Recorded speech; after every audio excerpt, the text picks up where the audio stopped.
Good morning, Marianas. I'm Troy Torres. And I'm Johnny Rosario. Welcome to this beautiful day in the Marianas Archipelago. It is 6:16 a.m. on Tuesday, the 23rd of August, 2022. When we come back, we'll bring you our top stories, which include crime and the increasing politics behind it. We want to personally invite you to visit our beautiful island. Warm weather and warm smiles are waiting for you here.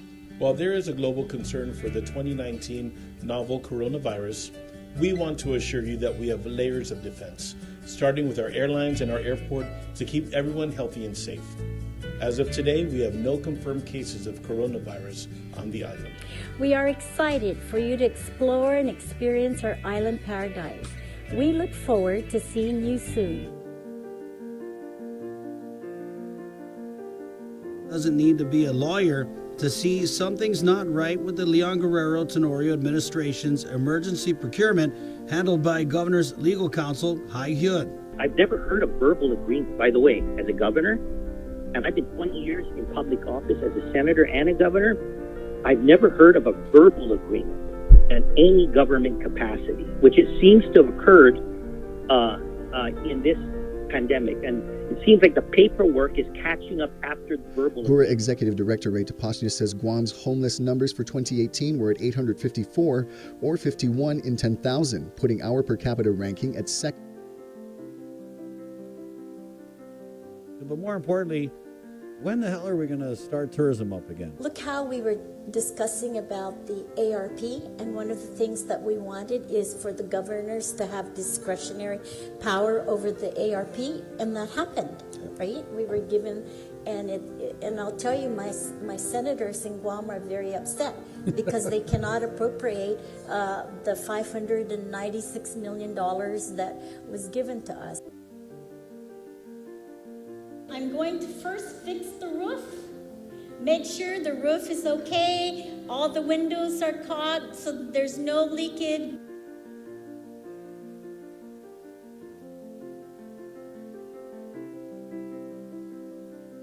Calvo calling out Adelup Communications Director Janela Carrera for muting the media, saying elected leaders must answer tough questions. He added that Adelup's messaging during this COVID crisis leaves much to be desired. I have authority to take money. I have authority to take property. I have authority to move personnel wherever I feel they are needed to be. So yes, we would have to, basically you have no say.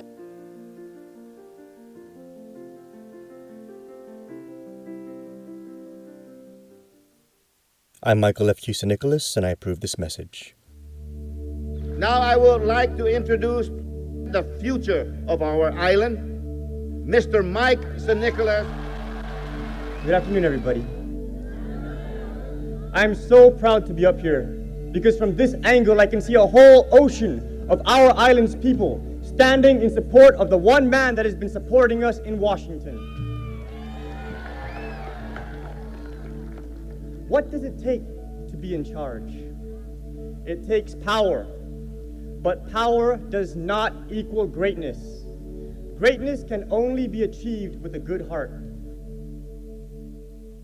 As you go to cast your vote, ask yourself this question. Do you want a leader that gives you hope or hopelessness?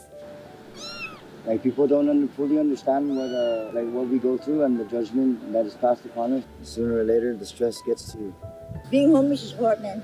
You gotta focus and try hard. There's a difference between hopelessness and discussing the realities our people are facing.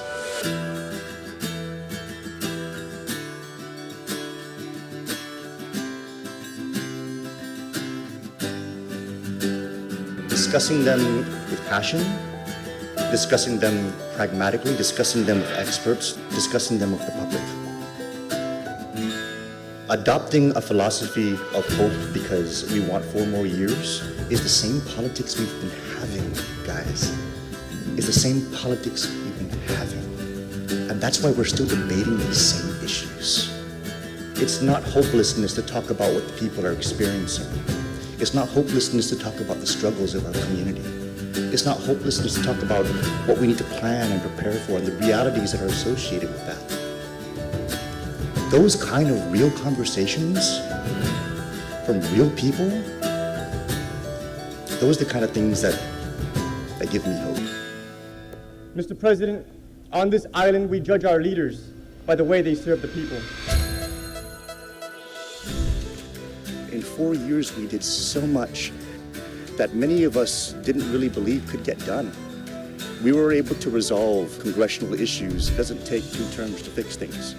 If you go in there with the focus, if you go in there with the purpose, and if you make the people be the whole reason why you're doing the work that you do.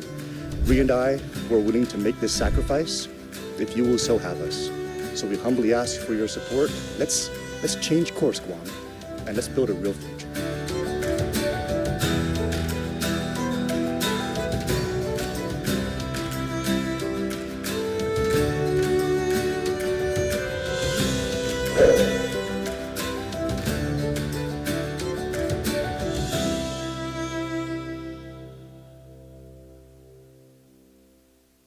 Welcome back.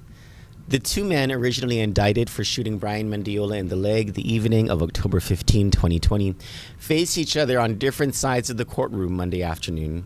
Only one of those men, Nicholas Moore, sat at the defense table and faces decades in prison if convicted of the aggravated assault, terrorizing, and special allegation charges against him. The other man, Navy mineman Eric Salone, already won his freedom so long as he testifies and cooperates truthfully against Mr. Moore. Prosecutor Grant Olan called Mr. Salone to the stand yesterday and for more than an hour asked him questions that revealed his story to the jury who will decide his former friend's fate. Throughout most of the testimony, both men could not look at each other. Mr. Salone was fixated on the prosecutor, while Mr. Moore stared into the jury box or at the floor. Salone, as expected, told the story of how he and Moore met and his account of what happened the night Brian Mendiola was shot. To read Kandit's in-depth coverage of Mr. Salone's testimony, go to kanditnews.com. Salone goes back onto the witness stand at 9 a.m. today, where defense attorney David Lujan is expected to cross-examine him. The defense's theory to the jury is that Salone, and not Moore, was the actual shooter, and the Attorney General let the wrong man go free. As more violent crimes go through the criminal justice system, more violence is occurring on the streets and literally in our homes. Danielle Baza and I visited the Jigo home of Jennifer Rios, whose 20-year-old son, Kyle Borja, is recovering in the hospital after someone attacked him in his backyard early Saturday morning. His relatives showed us where they believe the attack occurred. Okay, ready? Yeah. This is where he came? Yeah. Let's go. Don't worry about my shoes. Don't worry about me, okay?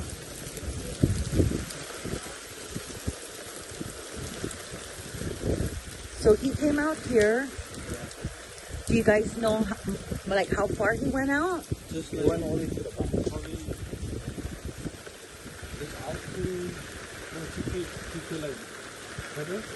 Yeah. Mostly like right here. Yeah. Then I don't know. He's just standing. So the perpetrator, might have went from here. From the back. Here, right? This area.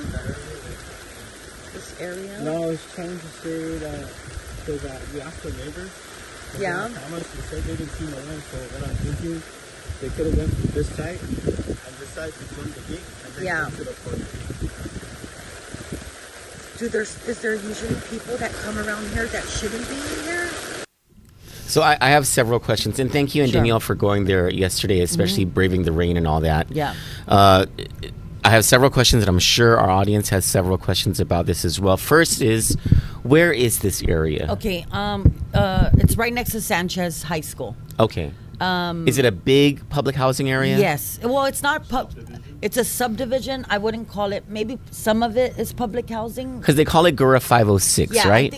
I think families there, don't quote me, they bought it for $1 and then they just can fix it up. It's theirs. It's not like. Okay, so it's sort of like near Summertown Estates. No. What's that area? Lada? No. Lada Estates? No. That's No, different? Okay. different. Okay, so when you drive. No, what I mean is it's sort of like it's not public housing. It's the families were able to purchase that. Right. Okay. It's their own. Okay. It's now, nothing like because you cannot purchase that and renovate. You can't do that. It's because when it was in when the story was in the Post, what I was imagining was those houses that all look the same, and there's no gates. But in this one, there's a gate. Yes. And so they took you around the backyard. Yeah, I wanted them to show me when the dogs were barking, right, to take me back to that night. Okay. Where the boy would have went, because the dogs were barking. So that's the route that he took. So the mom, Jennifer Rios, woke up. Her son, Kyle, had just come back from going out with his friends, right? And then him and his two cousins were kicking back in the garage. And so the mom asked, can you go check? She didn't ask. She told them, go check what's going on back there. And so they go back, or Kyle goes back. And then she goes and lays down. And then the next thing you know, the cousins are yelling for her because he came back. He ran back. After being hit, he ran back to the front of the house and collapsed there. There was blood in the garage, but I didn't take any pictures of it. I didn't think it was appropriate. We didn't need to. Okay. So Miss Rios posted a picture of her son on her social media. The great news about Kyle is he's recovering. He's speaking. According to his mom, some of his words are mixed up, but he's there. So he's gained his consciousness. Right. Then. Can you post up the picture of Mr. Blas, Zach? Borja. I'm sorry, Mr. Borja. Pardon me.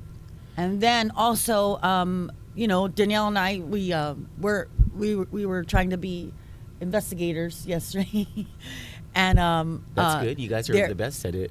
So from it's a neighborhood. You could tell all those families that live there have been living there for years. Okay. And what made me cry, the cousin said to me, Kyle is known to cut everybody's hair in the neighborhood. He's known as the barber there. Now, let's talk about that, because everybody knows everybody in the neighborhood. Mm-hmm. Do they have a suspicion of? They who do. It might be? According to some neighbors, there was some outside people coming in with machetes a couple weeks ago.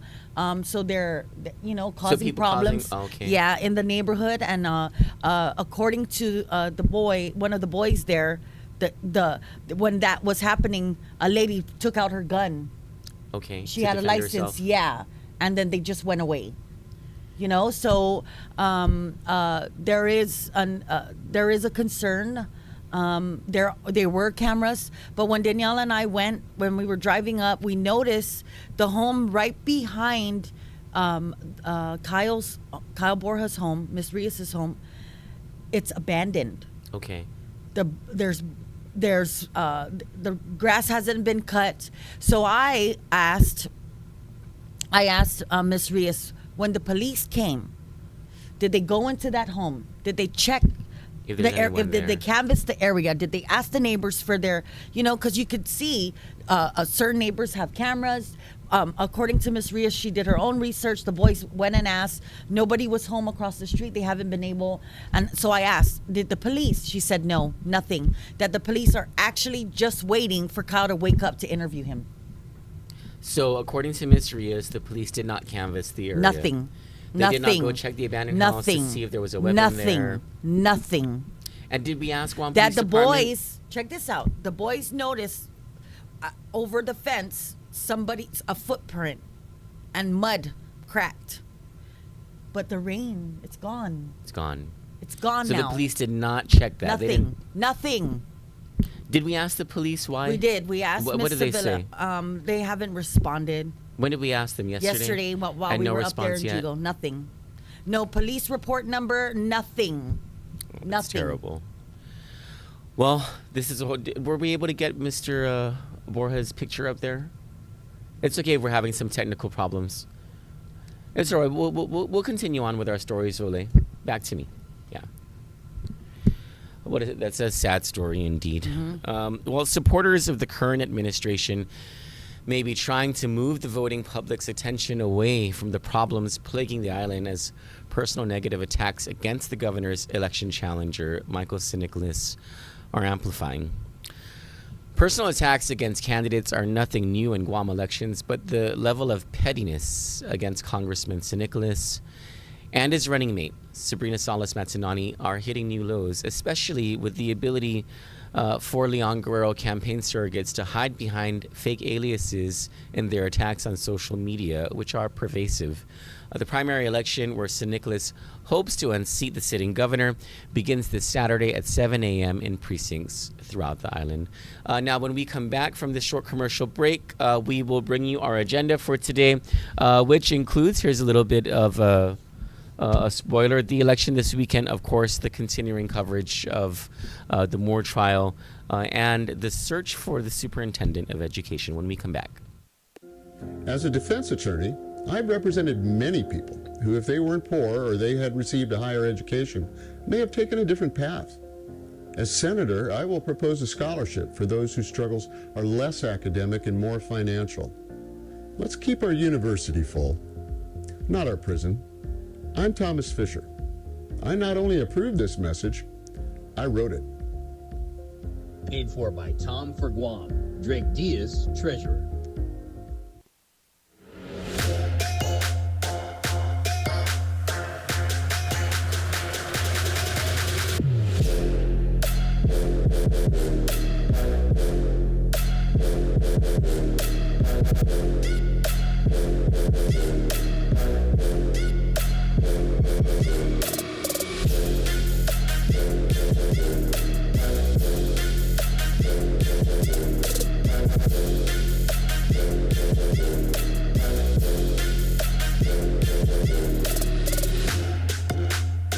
Bottom line is we're going to make you a better person.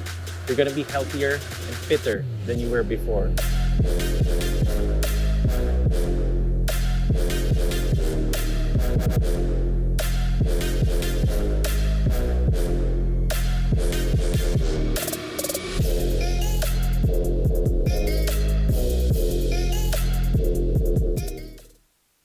A great humanitarian once said that the difference between a career politician and a leader is the politician cares about the number of years served, and the leader just cares about serving. This defines Senator Chris Duenas. He is a seasoned statesman whose focus has always been on being a champion for the masses and a fighter for the truth. Re-elect Senator Chris Duenas, speaking up for you. I am Chris Duenas, and I approve this message. Edward Alvarez, Treasurer.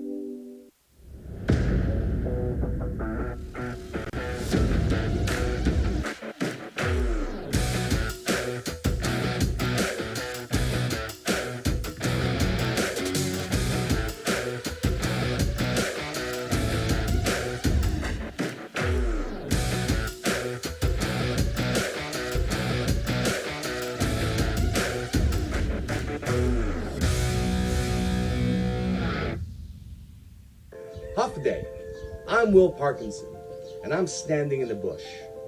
I'm standing in the bush because I want to be your senator.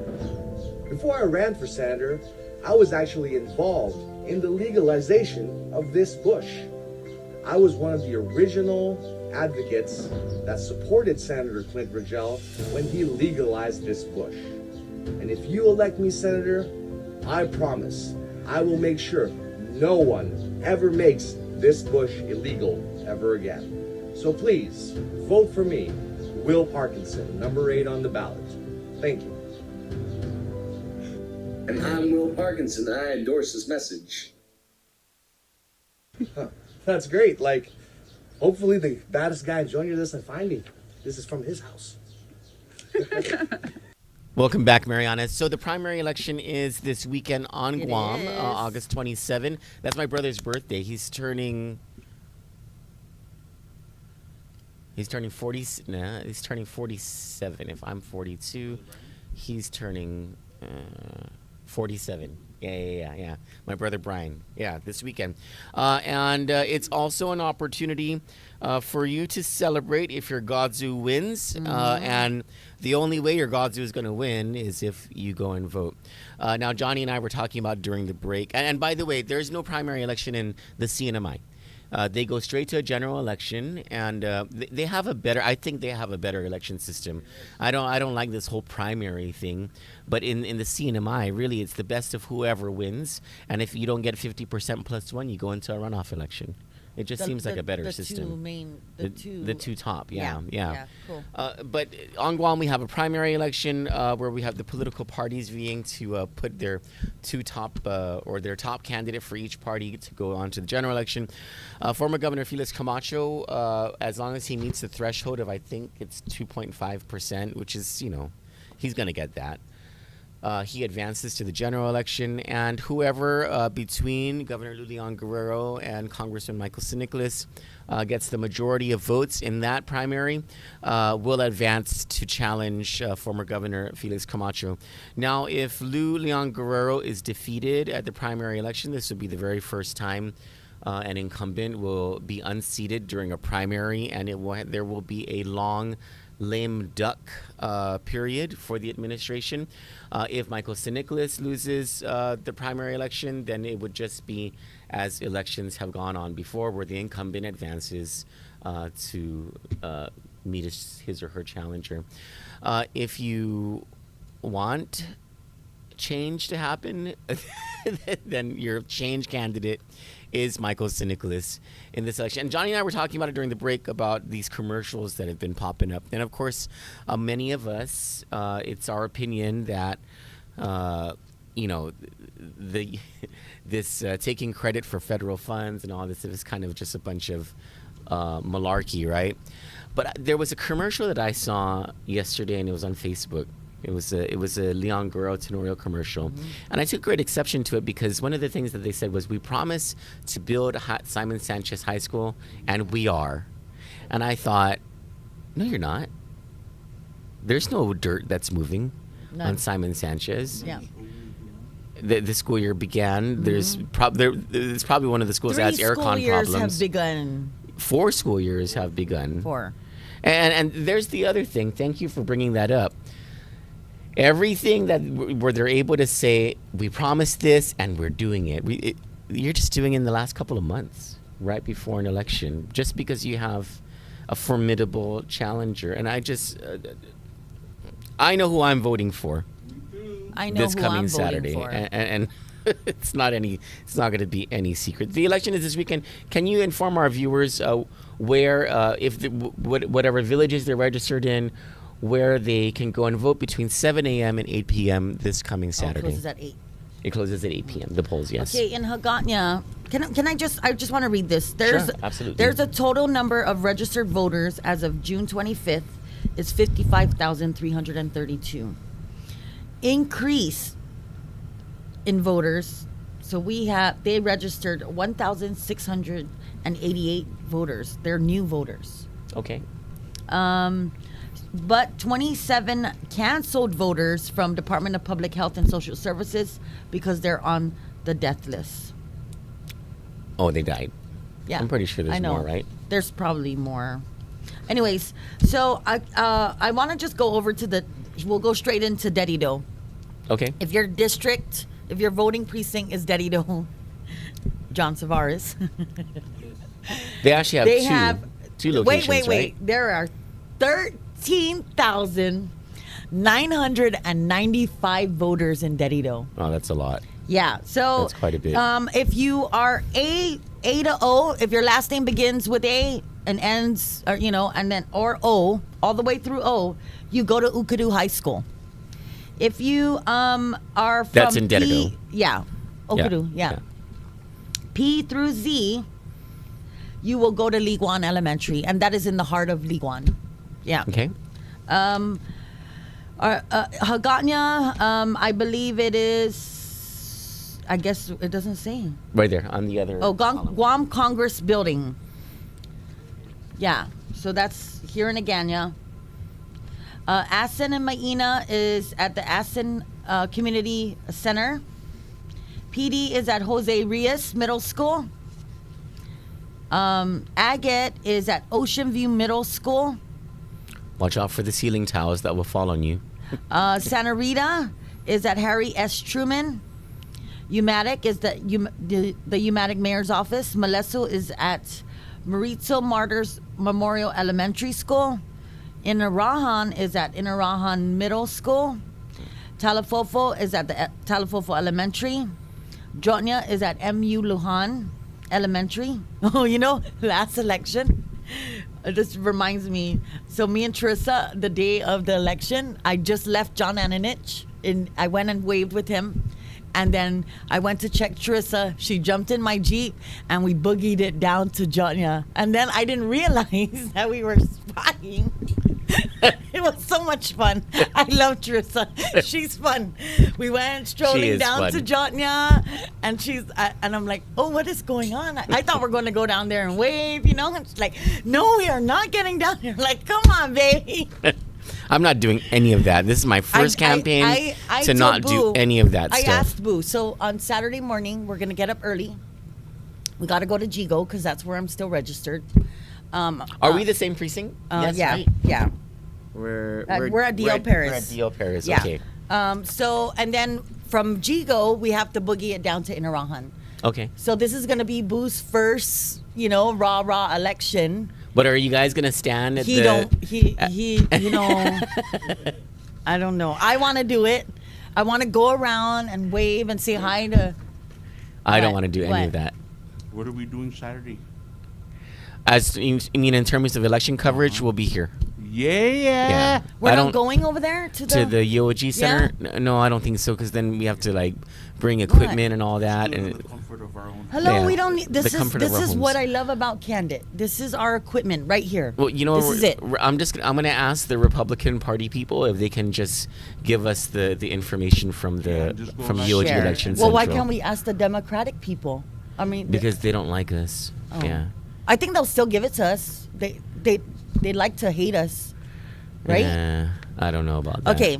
Someone else will get it first. Yeah. They'll screw us. Orda Chalampago is at Orda Elementary. Sinahanya, and I wish I was voting there. CL Taitano. Aganya Heights is Aganya Heights Elementary. Mongmong, Totu, and Mighty is at JQ San Miguel. Barragata is at PC Lujan. Manilao is GW. Tumuning is JFK. I already said Derrida. And Jigo, there's 2 places in Jigo. A through M is at FBLG. A through M. And then N through Z is at DL Paris. Okay? And that's it. That's where I'll be voting, DL Paris. I need to change my voting district to Barragata. Because you just need a passport to get there. You know what I'm saying? And you have to pass through Derrida. Unless you take back road, right? Oh, and this Thursday, in 2 days, we have a special treat. Doug Moylan will be in our studio. Oh, I love it. Yeah. We're going to get to interview him. I want to ask Ray Gibson to do the interview with us. This is a big deal. Doug Moylan's coming into our studio, the former Attorney General. Mm-hmm. So we're going to ask in-depth questions about corruption and crime in our community. Yes, thank you, Eric. He is our first elected Attorney General. And I want to ask Doug what he feels about all of these lawsuit things that Levin joins in, about joiners. I want to know what he feels about that. How many? I don't even follow those things. They're just so stupid. Yeah. Like, really? So we're suing Colgate today? Yeah. Or is it Coca-Cola? Or was it Skittles? I don't know. I'm not sure. He's suing things I like. Anyway, today, continuing on our agenda for today, at 9 a.m., I'm going to Superior Court, where we're going to continue our coverage of the Nicholas Moore aggravated assault trial. David Lujan is set to cross-examine Eric Salone. I believe they still have not found the 2 star witnesses of the case, Curtis Garrido and Brian Mendiola, the actual victim. I'm not sure, but as of yesterday, they have not yet been found. And then a story that we're probably going to look a little deeper into is the search for the superintendent of education. Mm-hmm. Now, something funky is happening. Because the deadline for applications was July 15. They received applications. The board, very qualified people applied and were interviewed. Yes, by the Board of Education, and they have reopened the application period, which is fishy. to me. And so we're going to try and figure out what the hell is going on there. And of course, it gets fishier when you consider that the acting superintendent of education is the chairman of the Lou and Josh campaign. I mean, politics knows no bounds in this island under this administration. You can get these in-depth stories on kanditnews.com. Now we ask that you join us in turning our attention to 93.3 FM, The Point, The Ray Gibson Show, the only show of consequence, in the morning from 6 a.m. to 10 a.m. every weekday, Monday to Friday, except on holidays that they observe. You can find them also on Facebook Live at thepointguam.com. At The Point Guam. On Facebook, and also on YouTube Live on The Ray Gibson Show. For Kandit News, I'm Troy Torres. Good morning, Marianas.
I just want to say from the heart, we supported our pre-move for the longest time.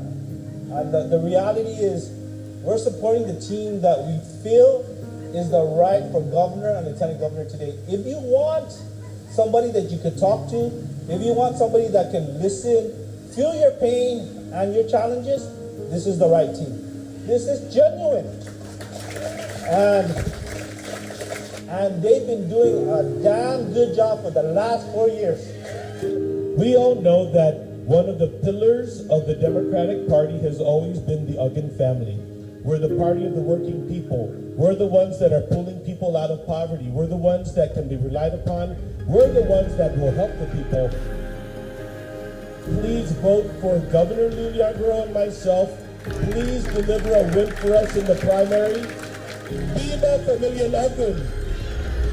This is Governor Lou Leon Guerrero, and I approve this message.